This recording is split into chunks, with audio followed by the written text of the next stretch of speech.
And we're live. Here we are. It's December. We're still talking about Think Again. I know I'm thinking about how much turkey I had and how I would definitely do that again. I don't think that's what the book. I don't think that's what the book is about. But what we are talking about here in chapters 9 and 10 is rethinking and psychological safety and what that looks like in teams. The three of us have had a lot of discussions about that over the years. And so I'll throw it out to you guys to start. What do you think are the keys to building a psychologically safe team, and how does that impact or how does that benefit the learning environment? I think one of the most important points that he makes in talking about psychological safety is that it's usually not what people think when they first hear the phrase psychological safety, when, thinking about like, well, everybody's nice to each other and, nobody's feelings are hurt, sort of soft things like that. But that's actually toxic. Yeah. And that really that's the opposite. That's probably a lack of psychological safety, and everybody's walking on eggshells around each other, and you're not. And the upshot of that is, as it pertains to like team performance or success, is that means that not only are emotions being hidden, but plenty of useful information is being hidden somewhere in the system. Yeah. For me, the biggest takeaway is showing vulnerability. And I feel like so often my reputation precedes me when I walk into a room, and people get scared to say anything. And by coming in and showing, hey, like I make mistakes too, and potentially talking about a really hard issue that I found difficult, is sometimes a good way to break that force field that's kind of built up.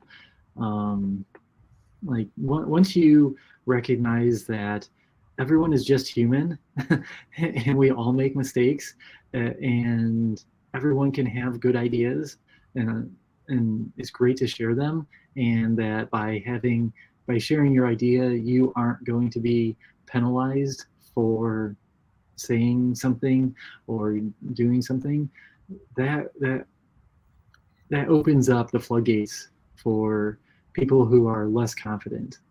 And I think we talked about that in the last couple of chapters, specifically around Pixar. But I feel like the last two chapters have been really hammered that home for me. So it's interesting because I think I have gone back and forth. I have rethought this in my career about celebrating failure, because I think there are right ways and wrong ways to do it. Mm-hmm. But like one of the things that we do in Sweetwater is that there are little trophies or totems or whatever for large mistakes. And I've seen this done wrong, where it's like, oh, you broke the build, shame on you. But these are always done in a way where like there's a literal trophy for I brought down the warehouse, which really is like I introduced a bug that caused an issue with shipping. But it's not done in like, oh, you now have, like, we're shaming you. It's done in a way of like, join the club. Look at the other names that are on this. Yeah. And it's not the end of the world. Right.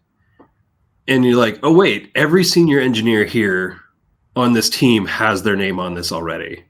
And so I may be new to the team and I feel bad, but it's almost a way of normalizing it and saying you're one of us. Like I had this explained to me somewhere else, that when you have activities like this that can be seen as hazing, one of the things that is really important is, does that teasing, does it make you part of the out group or part of the in group? Mm-hmm. That's good. Because a lot of times, like I've been, like even going back to high school, like in band, like there are things that we made the freshmen do, not because we didn't like him, but it was like, okay, you're one of us now. And so these trophies that we have, because there are literally other names on them, it's like, okay, congratulations, you made a big change to the software, didn't go well, but you're one of us now. Like, Yeah. And you know what? It's probably gonna happen again, and that's okay. It'll be okay then too. I think having the names accrue on the trophy is a great subtle way to express that, to make that clear and to make sure it keeps going. Like that's nobody at some point in the future, it isn't co-opted by somebody with a mean streak. Right. Yeah. It's big into how the thing works. Yeah, it's more. It's like a Stanley Cup of bringing down the house. Oh, wait, hold on a second. It's December 2nd, 2022, 12:35. Brock made a sports reference. Oh, is that what that was?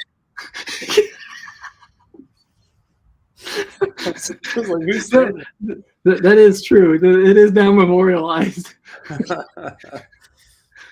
Yeah, I had as a junior engineer, I had a very grizzled senior engineer as my mentor, and when I inevitably did something that brought down the production system, he said, "Okay, now you're actually a software developer." Like it was very much he framed it as an induction. Yeah. Like, don't worry, you are not on the out; you are now in. Yep, you haven't really lived until you've blown away your production database. Well, in some of our systems, like we have very mature CI/CD pipelines with rollback capabilities, and especially on the web team, where they're moving very fast. New developers are told, we expect you to push a bug to production. I forget the time frame. Like if you don't have a bug in production in the first 3 months, you're not trying hard enough. Right. And the idea being, not that we want bugs in production, but we want people moving fast. We want to innovate. And we've created safety around that. I was like, yeah, get it. If you do something wrong, like we'll just roll back to the previous version and it will take us minutes. That is an incredibly important angle on this, is that you want people to be aggressive in the way they change things and experiment with things, and leaders in the organization, whether it's in a cultural, emotional, interpersonal way or a technological way, the leaders are responsible for making the environment safe to do that. Mm-hmm. Yes, and that is something that has to be exemplified and practiced from the top.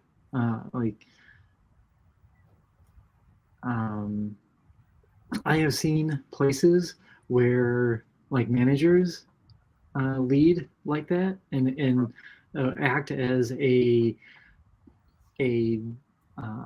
bulwark against upper management that may not live in a psychologically safe world. That you can create chasms, or maybe not chasms, but microcosms of psychological safety. But the psychological safety doesn't really come from the bottom. If there's a middle manager sort of running interference, is usually the phrase I hear with regard to what you're describing. That puts an unsustainable, tremendous pressure on that person, that they are themselves operating in an unsafe environment, but they're creating safety it's going to last maybe for a short time. Yes, and it also creates a situation where people don't have an unrealistic expectation about what happens outside of their microcosm. And when that manager goes on vacation, or when that manager moves on, that lack of trust and lack of confidence comes flooding in, and it is catastrophic to a team to experience something like that. And it takes a very long time to build that back. I think the flip side, and I'll be curious to know if you disagree with this, the flip side is that even if you're not, high in the org chart, like if you're just in a position to influence your team, you have some kind of team leadership, you're empowered to create psychological safety in your sphere of influence. Yep.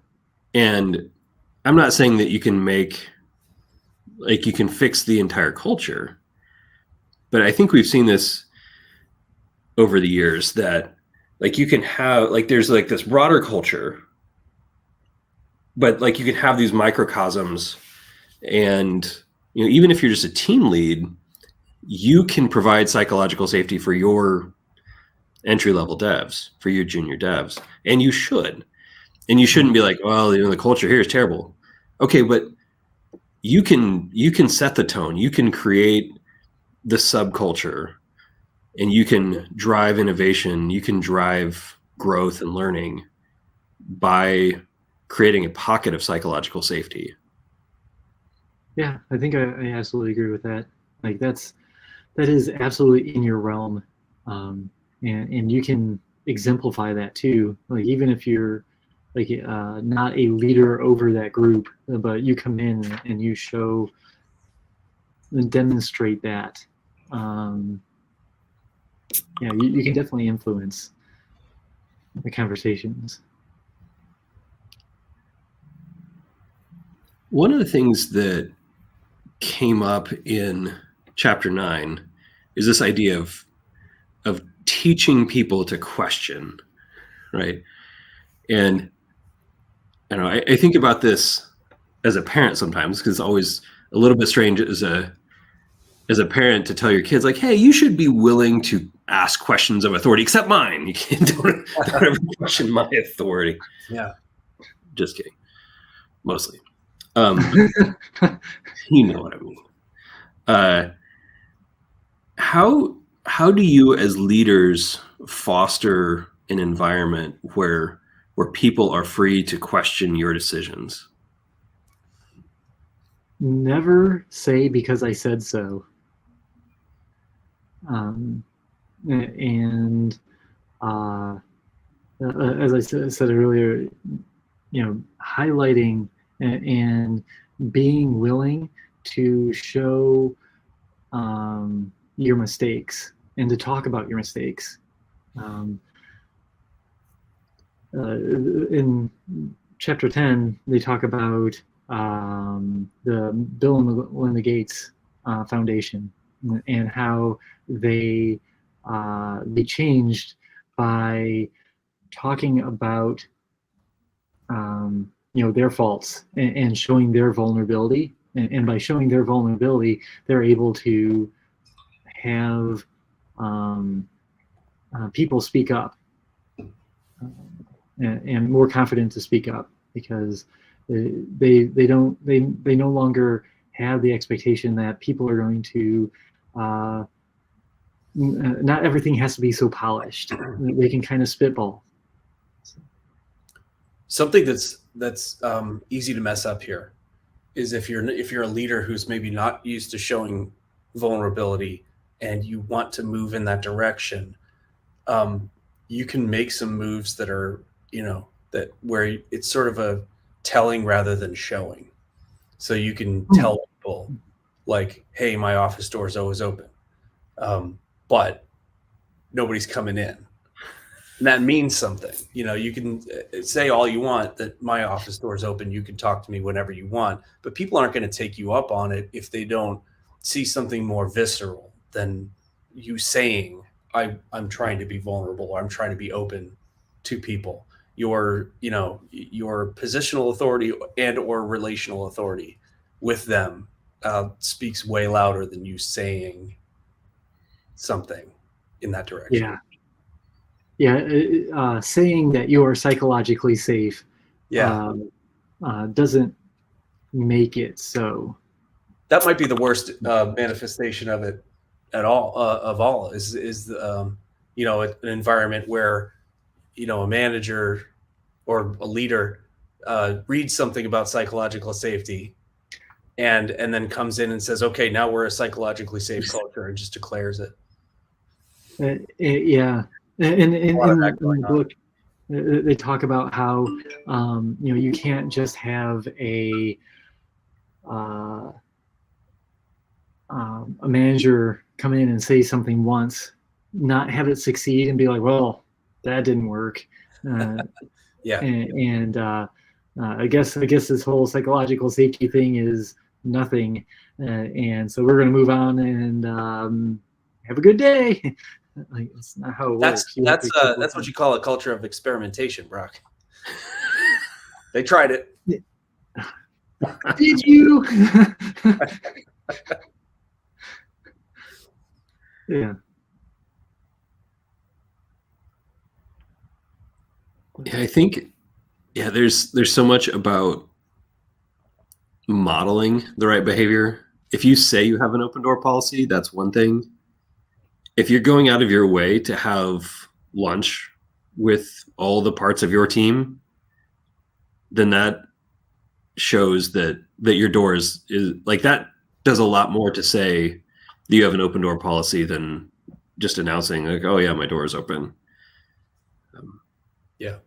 And that's like, lunch that's a basic, move in the direction of psychological safety. Where the rubber tends to hit the road is when there's pressure on the team or in the team, and when there's a conflict or somebody has a complaint. One of the most interesting things, counterintuitive things I've learned about psychological safety is to listen to the complaints that come out of a team. And I think he mentions this in the book as well. Is that a team that has a lot of complaints coming out of it, you would think something's terribly broken about that team, but what you have is a psychologically safe team that's feels free and safe to speak their minds. So vocalize that. Yeah, that was a fascinating section in the book where they talked about the nurses.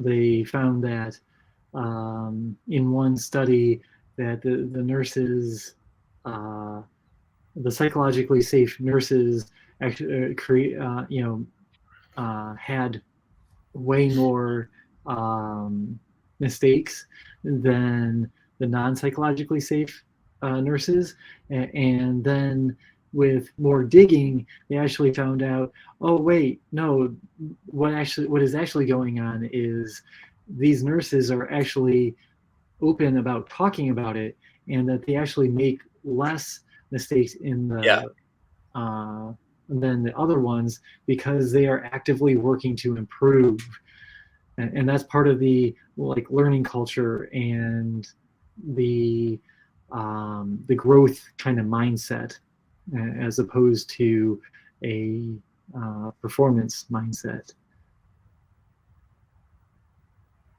So. It reminds me of organizations that have large Zoom calls and turn the chat off, thinking that if there's no chat, then there's no negative feedback. All you've just done is throw those conversations into the team Slack channels, where it can fester and pile on in the echo chamber of the team. And so it reminds me of a thing from, it was one of the Hitchhiker's Guide to the Galaxy books, was that at one point, I think Zaphod Beeblebrox had a pair of peril-sensitive sunglasses. that would go completely opaque at the first sign of any danger, Yes. so that Oh he could gosh, keep his cool. what an amazing author. That must have been in one of the later books. I think so. I don't think it was in the first one. Oh man, now you're making me want to go read those. My favorite thing was the SCPs, the somebody else's problem. Oh man, I feel like that really applies here. Like when, by not necessarily by potentially applying your own, like, oh well, that's an SCP, I'm gonna go off and continue living my non-SCP life, that like I would be in a I'm in a better state. But by showing the non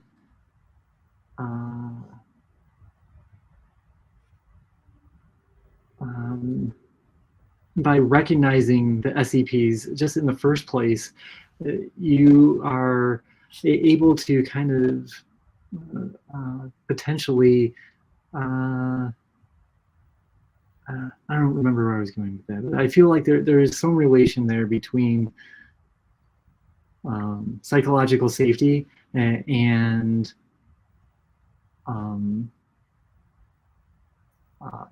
that kind of mindset. Yeah. And maybe it's the recognition that, you know, we all have problems. Right. Well, there's an inherent, you're rejecting the idea of thinking about the system when you say that's not my problem, that's your problem. And in my mind, it traces right back to the, my grand unification theory of horse crap and knowledge work, which is that it all started with the subdivision of labor, which works just fine for factories. Like, as soon as you subdivide labor and start creating fiefdoms within an organization, how is it going to, work together and react together and behave as an organism, which you need for any measure of agility or success in knowledge work? Mm-hmm. Yeah, I think the first place that I was introduced to that was by you, and that concept that was really kind of a game changer in terms of arguments about performance. Yeah. Like we can't make people faster, but we can change how they do things, and by improving our process that they go through and that we make them go through by developing our software, we can make them more efficient. Yeah. Well, and that process has to be based on realities of the work, not what we've always done. Yes. That's the problem. I think to go right back to the very notion of the book, there's so much to unlearn. Right. Baked into what we've always been doing. That's why we keep going in circles as a software industry, I think, on some of these things. No, we don't have time now, but it would be, that's an interesting topic that I think we should expound more on. That'd be really cool. Yeah, and we've talked in previous chapters about the idea of a cargo cult. Mm-hmm. One of the things that software organizations need to do to be agile is to look at what other organizations are doing, look at what thought leaders are saying, looking at what maybe leading practices are, but then contextualize it. Yeah. Mm-hmm.